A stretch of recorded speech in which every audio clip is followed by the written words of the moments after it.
Hi, and welcome to Creepy Crime Story, where the darkest truths aren't imagined. They're real. Trash doesn't lie. It just waits. She left home for 10 minutes to pick up a Bible and ended up beaten to death by her neighbors. The crowd didn't wear masks. They wore certainty. In towns like Guaruha, justice isn't always blind. Sometimes it's viral. On the evening of May 3rd, 2014, a woman was admitted to the emergency unit at Santo Amaro Hospital in Guaraja, São Paulo State. She was unconscious, her face swollen, wrists bruised from restraint, her body covered in fresh abrasions and blunt trauma. Her blood pressure was plummeting. Her skull showed signs of fracture on both temporal lobes. Multiple injuries suggested coordinated blunt force trauma. No accident report had been filed. No 911 call was received. She had arrived on a stretcher from the municipal ambulance service, unaccompanied, unknown female, mid-30s, possibly beaten. Within 36 hours, she was declared brain dead. Her name, Fabian Maria de Jesus, age 33, housewife, mother of two, no criminal record, no history of violence. According to neighbors, she was quiet, a bit reserved, and very religious. None of them could explain how she ended up half dead in a gutter just blocks from her front door. What investigators uncovered would ignite a national reckoning on digital fear, mob psychology, and the deadly cost of misinformation. The earliest confirmed video of the incident surfaced at 4:28 p.m. on Facebook, posted from a prepaid cell phone using public Wi-Fi. The footage, shaky and unfocused, showed a woman tied by the wrists, barefoot, being dragged along a dirt road as dozens shouted accusations. At least 3 men are seen striking her with wooden planks and broom handles. Others stood by, recording the scene on their phones. One woman is heard saying, "That's the woman from the sketch." Another replies, "Kill the witch before she kills another child." By the time the video was flagged to local moderators, it had reached over 20,000 views. It had no formal caption, just one word in all caps, Bruxa, witch. Earlier that same day, Fabienne had attended her local church with her youngest daughter. Surveillance footage from a nearby grocery store confirmed her walking alone at 3:41 p.m., carrying a Bible in a small grocery bag. She had reportedly purchased 2 bananas and a bottle of water. A vendor later stated that she gave 1 banana to a young girl nearby, smiled politely, and kept walking. What happened next was a chain reaction that, to investigators, would later appear both disturbingly fast and tragically preventable. A woman, the mother of the child who received the banana, shouted that Fabian fit the sketch. Others stopped to listen. Word spread rapidly. Within minutes, a crowd formed. No police were called. No one attempted to ask Fabian who she was. Instead, she was surrounded, tied up, beaten. Detectives assigned to the case noted that none of the initial witnesses attempted to intervene. Most said they were scared or unsure what to believe. Several told officers that they had seen a sketch posted on a Facebook page called Guaruja Alerta, a crudely drawn composite of a woman supposedly involved in abducting children for ritualistic purposes. The sketch, however, wasn't based on any police report. It had originated from a completely unrelated case in another city 2 years earlier. No children had gone missing in Guaruja that week. No formal alerts were ever issued. Still, the image went viral locally, stoking fear in a community already suspicious of outsiders and distrustful of formal law enforcement. The sketch was shared over 5,000 times in under 48 hours. Fabienne bore only a vague resemblance to the drawing, but to a fearful neighborhood with an internet connection and no fact-checking, it was enough. The first uniformed officers on the scene arrived too late to witness the assault. They arrived in response to a vague report of a disturbance at the corner of Avenida Adriano Diaz dos Santos. By that time, the crowd had mostly dispersed. Fabienne was lying unconscious on the concrete. No ID, no bag. Just the Bible beside her, torn. An ambulance arrived 10 minutes later. At the hospital, doctors found evidence of at least 9 separate impact sites to her skull. The orbital fracture on the left side had caved inward, suggesting repeated directional force. Ligature markings indicated she had been restrained before the bulk of the assault. The absence of defensive injuries led the attending physician to note, "Patient was likely immobilized or overwhelmed by multiple assailants simultaneously." While the hospital worked to stabilize her condition, Police launched an informal review of neighborhood footage. Lacking reliable eyewitnesses, they turned to digital forensics. The source video, re-uploaded multiple times across social media, was examined frame by frame. Investigators isolated the metadata and began tracking the device IDs of those who posted or shared the original clips. Meanwhile, neighbors offered little. Some claimed they had heard screams but didn't want to get involved. Others denied seeing anything at all. But the footage told a different story. At least 6 individuals could be identified in the video using facial recognition, all residents of the same 3-block radius. Commander Marcelo de Oliveira, leading the task force, issued a public statement. "We are not investigating a single assailant. We are investigating a community reaction, one that cost an innocent woman her life." There was no formal crime scene, no tape, no preservation of evidence. By the time authorities realized they were looking at a fatal assault, the physical scene had been walked through by dozens of people, swept, rained on, and washed away. The only evidence remaining was digital, and that's what the team would follow next. In the days following Fabian Maria de Jesus' death, the investigation shifted from the physical to the digital. There was no preserved crime scene, no traceable weapon, no fingerprints worth processing. The assault had taken place in public, but nothing of forensic integrity had been left behind, except for what was captured on cell phones and social media. The data trail was messy, but it was all they had. The team at the Guarujá Civil Police, under the direction of Commander Marcelo de Oliveira, focused on the Facebook page Guarujá Alerta. It was where the sketch had first appeared, a rough black and white composite of a woman's face with the words, "Suspected of child abduction in Guarujá. Be cautious." The image had been uploaded without citation, date, or source. By the time Fabian was attacked, it had already been shared over 5,000 times. Digital forensic specialists traced the original post to an IP address connected to a private residence using a prepaid network connection with no contract. The owner of the house denied authorship. Investigators then followed the upload path through the Facebook page's administrator credentials, leading them to a local man who admitted he managed the page for public safety updates. When questioned, he stated the sketch had been sent to him anonymously via a direct message, accompanied by a warning that a woman was attempting to lure children. He had posted it as a precaution. There was no verification, no cross-reference with local authorities. He did not know Fabienne, nor could he provide any evidence that she had been involved in the alleged behavior. Upon further inquiry, the sketch was identified as an unrelated composite from a 2012 child kidnapping investigation in Rio de Janeiro, more than 250 miles away. That case had long since been closed, with the suspect found and cleared. The sketch had been lifted from a public database and recycled without context. The forensic team extracted metadata from several of the viral videos taken during the attack.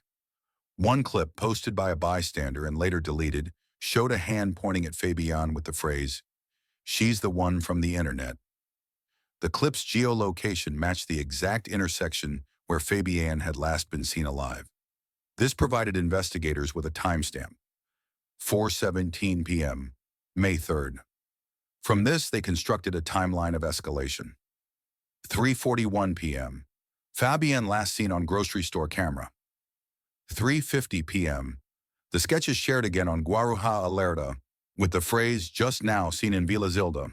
4 p.m., first confrontation occurs according to audio captured from a phone clip. 4:17 p.m., physical assault is underway. Video evidence confirms presence of more than 30 individuals. This digital sequence aligned too perfectly. The investigators grew suspicious, not of coordination in the sense of a conspiracy, but of something worse, collective certainty without proof. When de Oliveira reviewed the evidence wall, he made a note in his field journal. They didn't need to know it was her, they only needed to believe it. In a community where law enforcement is slow and trust in institutions is low, social media becomes law. The sketch was not an official police alert, but in the eyes of those who saw it and shared it, it had the weight of authority. That alone was enough to trigger a lethal response. A list was compiled of the most active social media accounts that had shared the sketch before the incident. Several belonged to residents in the immediate neighborhood where Fabienne was attacked. Investigators compared these user profiles with known faces in the videos. Three matched. One of them belonged to a man with a prior charge of assault, now seen holding a wooden object in the background of the video. He would later claim he was trying to help. The digital trail, while circumstantial, was consistent. The sketch was the catalyst. Not a weapon, not a motive, just a graphic, shared thousands of times, not fact-checked once. When officers returned to the Facebook administrator, they asked why he hadn't verified the sketch. His answer was simple. People wanted to know. I just gave them what they were already talking about.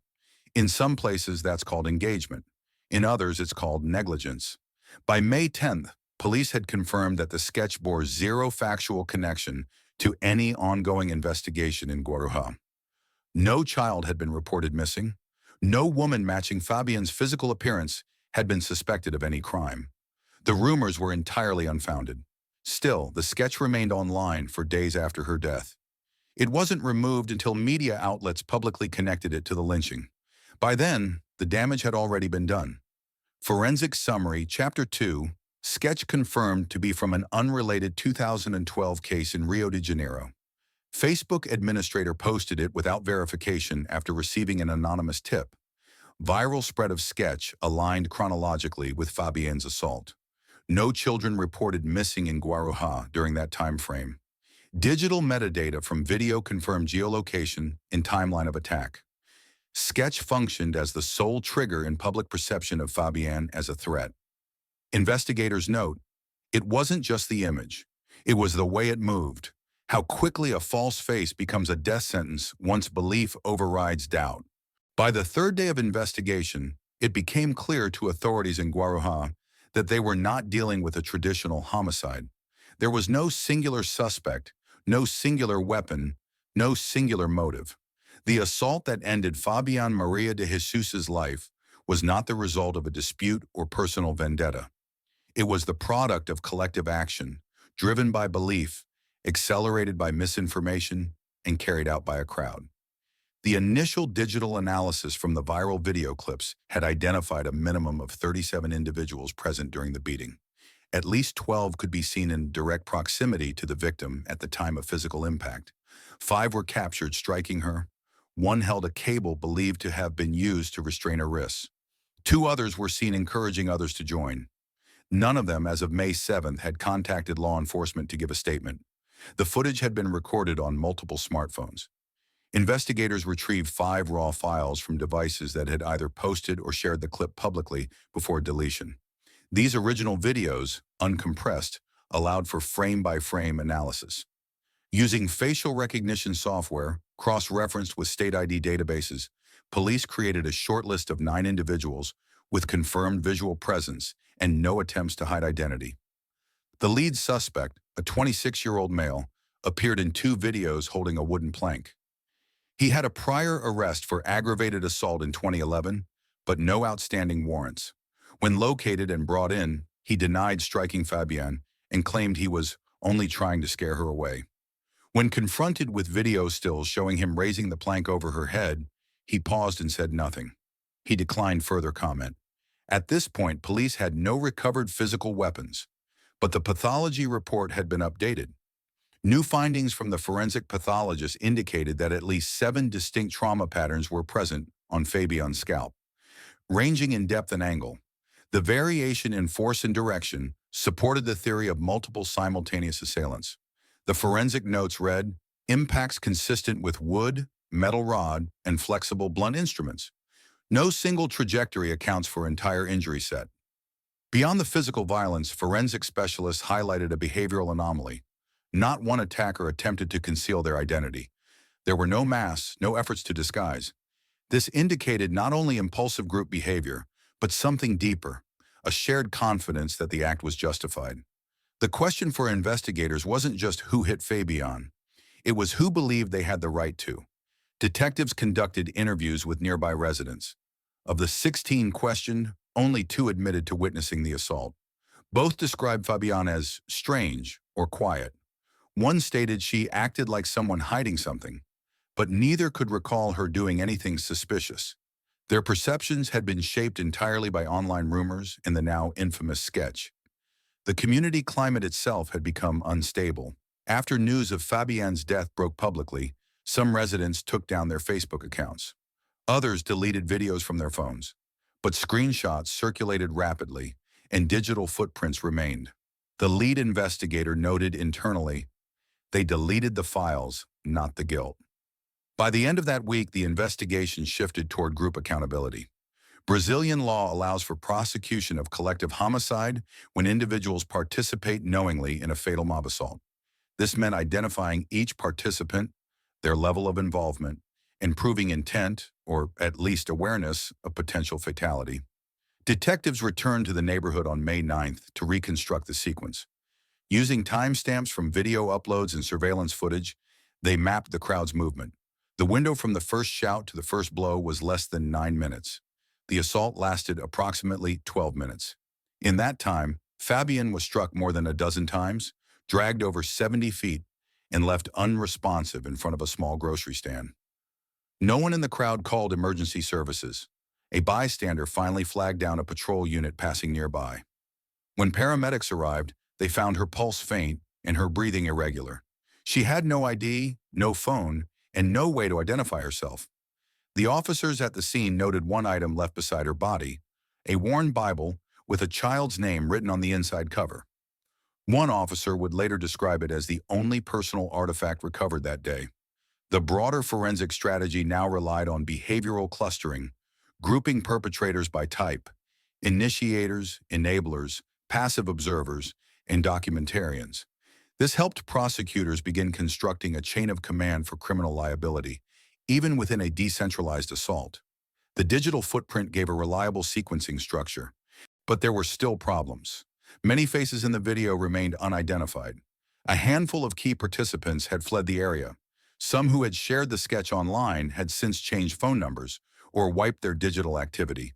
To counter this, authorities issued a request to local telecom providers for user activity logs on the day of the incident.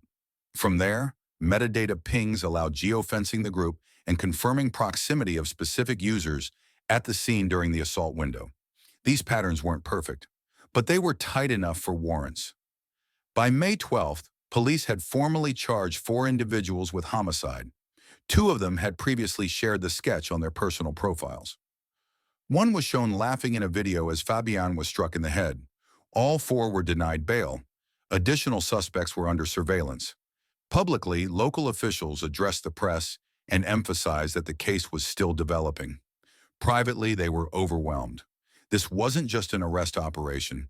It was damage control for a crime that had no center, only mass. Investigators had one last forensic tool: psychological profiling of the crowd. A consulting behavioral analyst with the federal police observed, "This isn't a rage killing, it's worse. It's indifference dressed up as justice." Fabienne had no criminal record, no connection to missing persons, no evidence of mental illness. The only thing she carried that day was a grocery bag, a Bible, and 2 bananas. That fact, the banality of it, stood in contrast to the force used against her.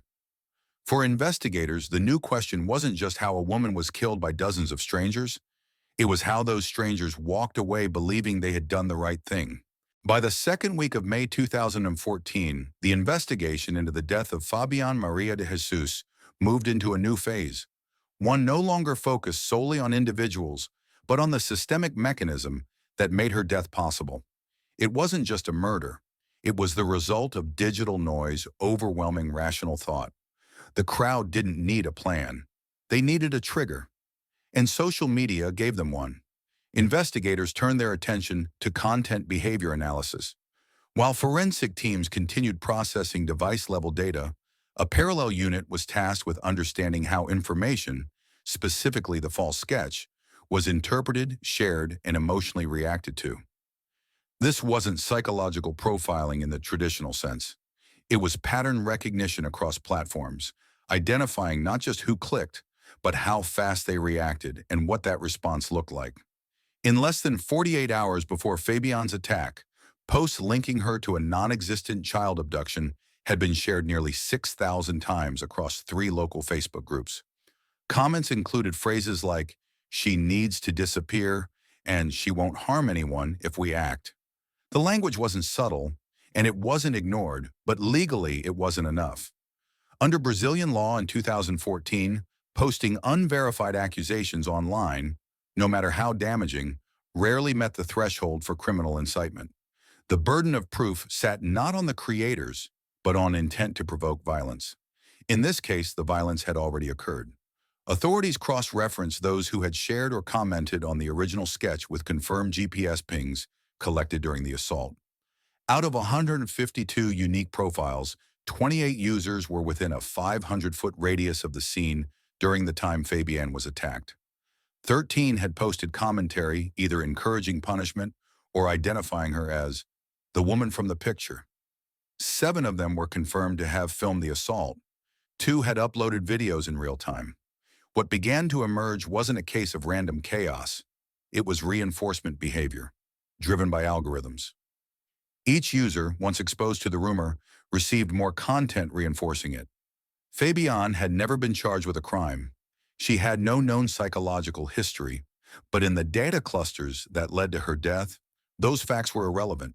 She became a proxy for fear, and fear spread faster than truth. Investigators requested server logs from Facebook's regional compliance team. The company responded within standard protocol, confirming timestamps, IP associations, and user deletion logs. However, no content moderation had flagged the original post, the comments, or the video until after Fabienne's death was confirmed and national press coverage exploded. No emergency escalation was made at the time of the assault. This gap, between rumor and reaction, between platform design and human behavior, wasn't part of the crime scene, but it shaped it. The regional prosecutor later noted in a sealed report, "The assault occurred in real time, was posted live, viewed live, and reinforced live, and yet no system, automated or human, stopped it. The only forensic material collected from the physical scene was a piece of wire believed to have been used to bind Fabienne's wrists. It was found a day later by a waste collector, discarded beside a pile of burnt trash. Lab analysis matched the texture and pattern to what was seen in multiple video frames. The presence of human skin cells and strands of hair confirmed it had been used on her body. No fingerprints were retrievable. The wire had passed through too many hands.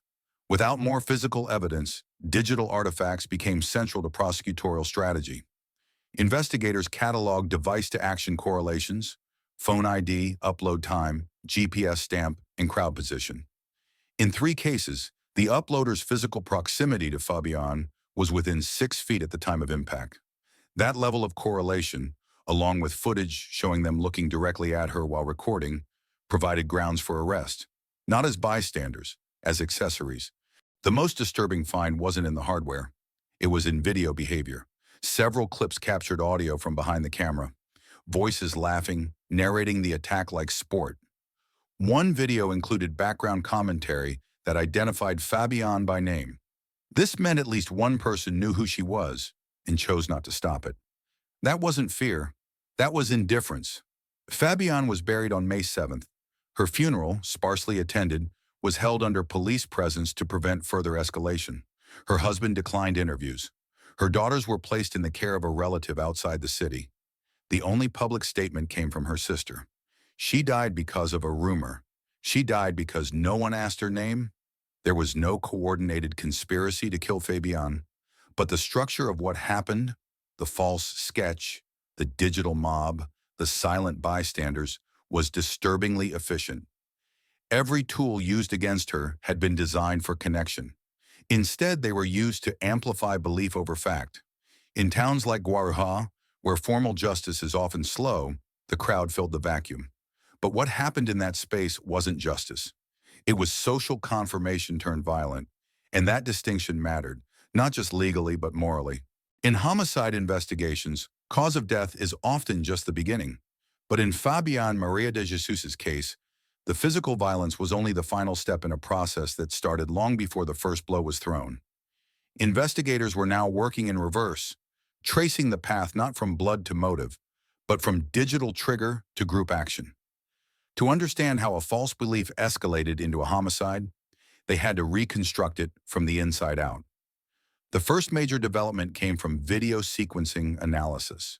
Over a dozen independent recordings from different angles were synchronized to build a composite timeline.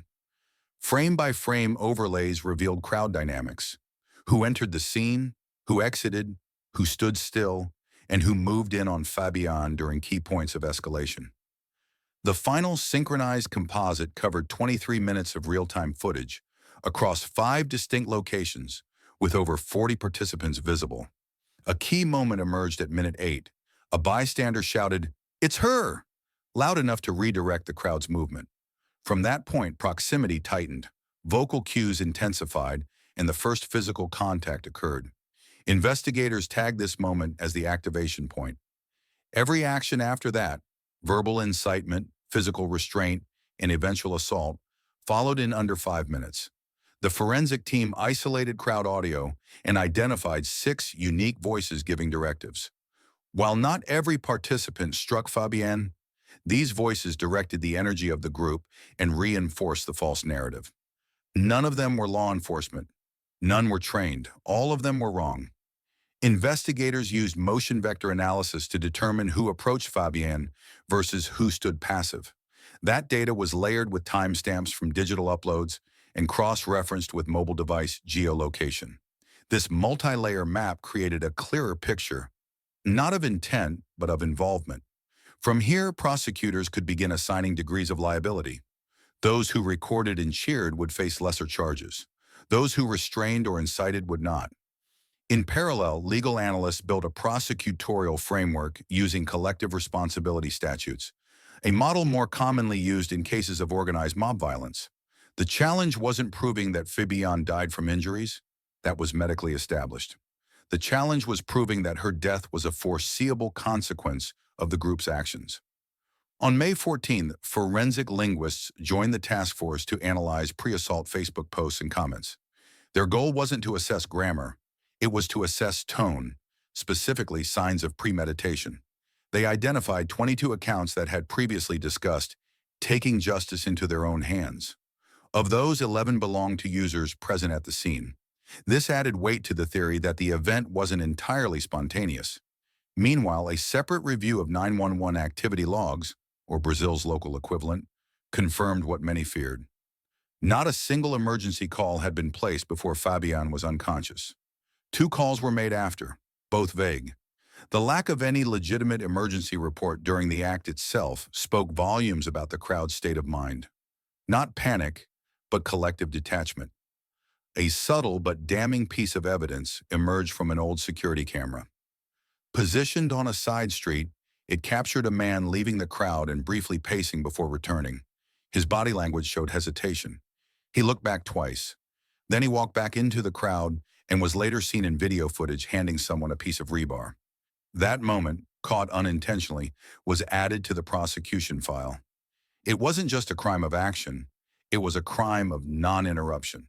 By May 18th, the task force submitted warrants for the arrest of 5 individuals identified as key accelerants in the mob.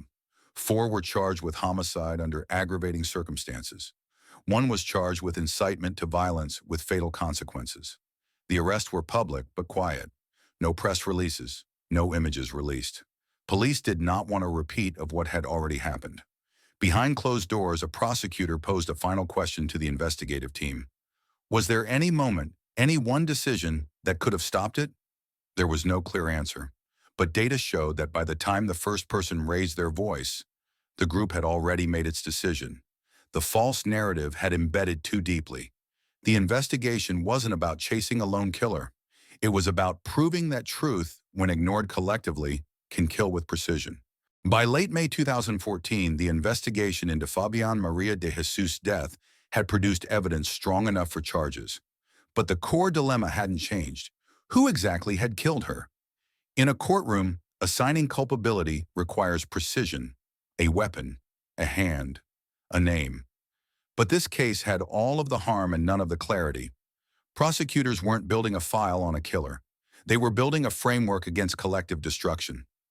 5 individuals had been arrested and charged, but investigators knew they didn't represent the full scope of the crowd. They were focal points, those identified through facial recognition, device metadata, and triangulated motion analysis. Yet they were only fragments of a larger truth. Fabian had been killed in public by a decentralized group acting in shared conviction. What unfolded in the weeks that followed wasn't a standard criminal trial. It was a legal dissection of mob behavior presented in fragments, videos, voice samples, timestamps, and social media logs. Prosecutors introduced a motion to charge under Article 121, Paragraph 2 of the Brazilian Penal Code, qualified homicide, aggravated by cruelty and impossibility of defense. But instead of one suspect, the indictment named the action, not the actor. The strategy centered on a term rarely invoked in civilian courts, homicidio coletivo, collective homicide. It meant proving that every individual charged had contributed meaningfully to the fatal outcome, whether through incitement, action, or enabling silence. Testimony was minimal. Most of the evidence was digital. In the absence of forensic trace like bloodied weapons or fingerprints, the prosecution leaned heavily on behavioral data. Videos were broken down frame by frame. In one clip, a man is seen handing off a cord. In another, a woman steps aside to let another person approach Fabian as she lay motionless. Both actions were brief, both easily dismissible in isolation, but together they added weight to the theory of tacit coordination. No one confessed. None of the defendants admitted intent. Their statements were nearly identical. Variations of, "I didn't know what was happening," or "I thought someone else would intervene." But this didn't align with the footage. Prosecutors showed stills of each defendant watching, recording, encouraging. The most damning segment came from an audio overlay. A bystander's phone had captured a voice yelling, "That's the witch," just moments before the first strike. That voice was matched by waveform analysis to a suspect in custody. When confronted with the evidence, he declined to speak further. Medical experts testified about Fabian's injuries: blunt force trauma to the head and cervical spine, contusions along the rib cage, ligature markings on her wrists and upper arms, no defensive wounds. According to the pathologist, the injuries were consistent with immobilization, followed by repeated high-impact blows. Cause of death: cranial hemorrhage due to repetitive blunt trauma. Time of death: approximately 6:22 p.m. on May 3rd, roughly 90 minutes after the first recorded assault. A separate forensic analyst was called to explain how video compression artifacts can obscure certain details, movement blur, environmental distortion, but cannot alter the core truth: who was present and when. Defense attorneys argued that their clients had been swept into a moment, misled by panic, by a perceived threat amplified by social media. But the prosecution countered with precise behavioral mapping. If panic had been the driver, there would have been chaos. What they saw was progression: a crowd that moved in unison, paused at the same intervals, reacted together to specific triggers. Not disorder, pattern. Legally, that distinction held weight. Pattern implies decision. By the end of June 2014, 2 defendants were convicted of aggravated homicide. One received a 30-year sentence. The others received varied penalties for incitement and failure to aid, based on role classification established through forensic modeling. Appeals were expected. No one convicted had a prior history of violent crime. None had known Fabian personally. Outside the courtroom, the case prompted national debate. Legislators proposed new guidelines on platform responsibility in the wake of real-time violence. Civil liberties advocates raised concerns about digital surveillance overreach. But among prosecutors and investigators, the outcome was not a victory. It was an acknowledgement. That law, in its current form, had struggled to define what had actually happened. Because Fabian's case didn't fit the mold. There was no singular assailant, no confession, no straightforward motive, just a crowd, a rumor, a false sketch, and a woman who never got to speak for herself. In the closing statement, the lead prosecutor addressed the court without metaphor, without flourish. This was not an accident. This was a system failure of judgment, of community, of accountability. By July 2014, the noise had stopped. The court cases were underway, national headlines had cycled to newer tragedies, and the digital traffic that once amplified Fabian Maria de Jesus's death now barely registered. But for investigators still assigned to the case, one thing remained unresolved. What happened in the days after the violence stopped? There was no riot, no protest, no formal apology. The very neighborhood where Fabienne had been attacked, just blocks from her own front door, returned to a quiet rhythm within 2 weeks.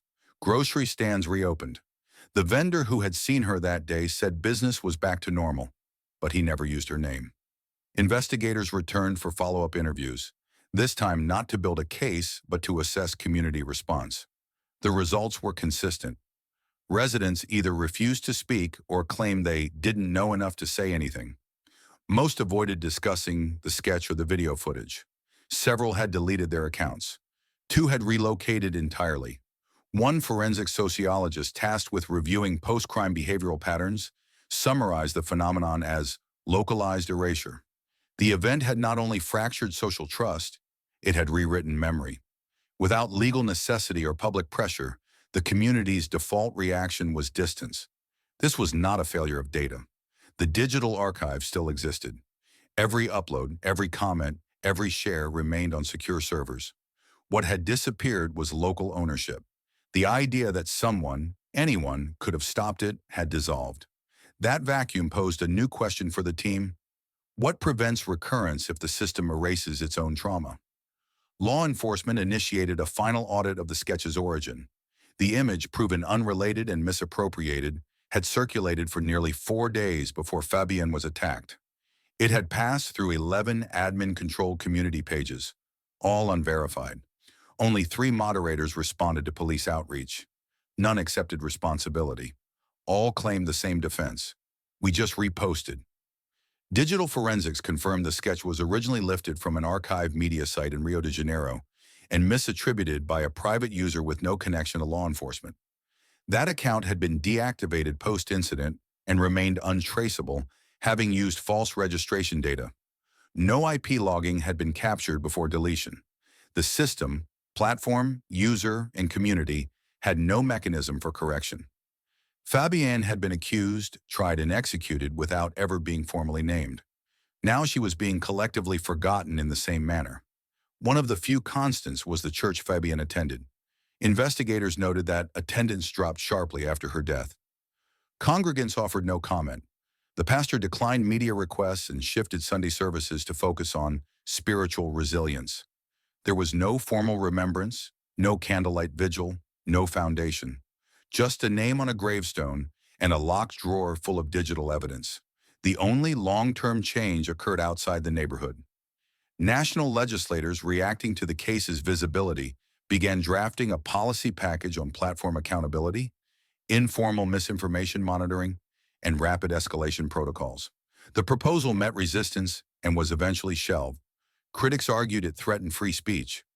Others claimed it wouldn't have saved Fabienne, only slowed the spread. Internally, the Guarujá Police Department closed the active investigation. The lead investigator submitted a final memo to the state office. It was brief. The crime was public. The silence afterward was collective. The risk remains unchanged. No additional arrests were made. From a criminal justice perspective, the operation had succeeded. Evidence was preserved. Arrests were made. Sentences were issued. But from a societal lens, the impact was more difficult to measure. The platform remained active. The rumor mechanisms remained untouched. And the people closest to the event, those who filmed, shouted, or simply stood and watched, had returned to life as usual. The only detail that continued to surface was the question that no one could fully answer. If it happened again, would anyone stop it? There was no trial in the traditional sense.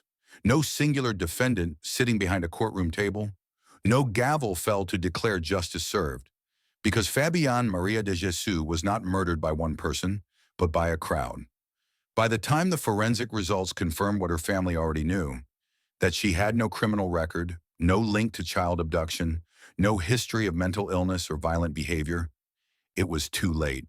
Fabienne had been buried, her body broken not just by the blows, but by the failure of every system designed to protect citizens like her.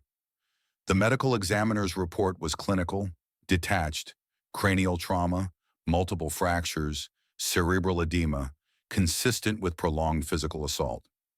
It didn't note that she had begged for her life or that her children would never hear her voice again. What investigators uncovered in the aftermath was chaos documented through mobile phone footage, online comments, and the eerie silence of neighbors who had watched it unfold. The men and women who took part in her lynching were not strangers in the night. They were parents, shopkeepers, people who had passed her on the street. When asked why they joined in, many offered the same explanation. "I saw it on Facebook." The false rumor had originated from a distorted sketch circulating in local WhatsApp groups and Facebook pages, claiming a woman resembling Fabian was abducting children for black magic rituals. The sketch wasn't of her. There was no such case in Guaraha at the time. No missing children, no occult practices. But that didn't matter. The image traveled faster than truth, igniting a fire that burned through a neighborhood already steeped in fear. When questioned, several participants in the mob attack described her as suspicious because she looked nervous or was carrying a book that turned out to be a Bible. Others admitted they didn't know why they joined. They just followed the shouting, the movement of people, the groupthink that turned into group rage. Surveillance footage placed over 30 individuals at the scene. Only 4 were eventually arrested. One was a teenage boy. The legal system struggled to name the crime. It wasn't premeditated murder by a single hand. It was digital-fueled vigilantism, a collective act of brutality that evaded conventional definitions. The charges filed, aggravated homicide, incitement to violence, obstruction of justice, were applied unevenly. At most, those convicted faced 10 to 20 years. Several were released on bail. No public apology was issued. Facebook removed the false post days after Fabian's death, but it had already been shared thousands of times. The damage had metastasized. Her daughters, then aged 9 and 1, were placed in the custody of their grandmother. The older child, who had witnessed part of the attack, stopped speaking for months. School records noted sudden declines in focus, social withdrawal, and recurring nightmares. A child psychologist working with her later said, "She didn't just lose her mother, she lost her sense of safety in adults." In the neighborhood, other children who had seen the crowd gather began showing symptoms of trauma. Some refused to go outside. Others reenacted the scene in disturbing games that teachers flagged as abnormal. Trauma had seeped in quietly, infecting not just one family, but an entire generation of witnesses. Journalists who followed the story described it as one of Brazil's most shameful acts of public violence in the digital age. But the public discourse was fragmented. Some blamed social media, others blamed poverty or lack of education. Few took responsibility. In the months following Fabian's death, local lawmakers proposed Lei Fabian, a bill that would criminalize the dissemination of false information leading to bodily harm. It stalled in committee. No national legislation was passed. Outside Guarujá, the story faded. For most of the country, it was another tragic headline. But for those closest to it, the wound never closed. Fabian's husband, Flavio, spoke once to the press, asking only that his wife's name not be remembered as a suspect, but as a victim of mass delusion. One of the most chilling realities of this case is how quickly a person can be erased, how the machinery of rumor, fear, and mob mentality can override every legal and moral safeguard. Fabienne was not a suspect in any crime. She wasn't even investigated for anything. She was a mother running errands. She was holding a child's hand not to abduct, but to guide. That truth died with her, and only after meticulous investigation and forensic confirmation was it resurrected. The final autopsy findings, released 2 months after her death, described over 30 separate contusions. The attack had lasted nearly 20 minutes. Witnesses heard her scream for help. Police were called multiple times but didn't arrive until after the crowd had scattered. Their delayed response became a point of controversy in the internal review, but no officers were disciplined. By 2025, 10 years after the incident, only a handful of those involved had seen jail time. Fabian's children were teenagers, their lives marked by absence and unanswered questions. The neighborhood had changed little. No memorial was erected, no official day of remembrance. But in the small church where Fabian once volunteered, her name was etched quietly onto a wooden cross behind the altar. For those who knew her, that was the only truth that mattered. What happened to Fabian wasn't just a tragedy, it was a mirror, a reflection of what fear, misinformation, and silence can do when left unchecked. If there's one thing I hope you take away from this story, it's this. We all have a responsibility to pause, to think, and to protect the truth, even when it's not easy, even when it's not popular. In a time when falsehoods spread faster than facts, your discernment might be the line between justice and injustice. Now I want to hear from you. What would you have done if you were there? Do you think we, as a society, are doing enough to prevent this from happening again? Share your thoughts below, whether you're watching from New York, Texas, or anywhere in the world. Your voice matters here. And if this story resonated with you, or even if it didn't, I'd love to know why. Leave a comment, let me know where you're tuning in from, and don't forget to subscribe if you want more real stories that challenge us to think deeper, feel stronger, and act better. Your support helps keep these stories alive.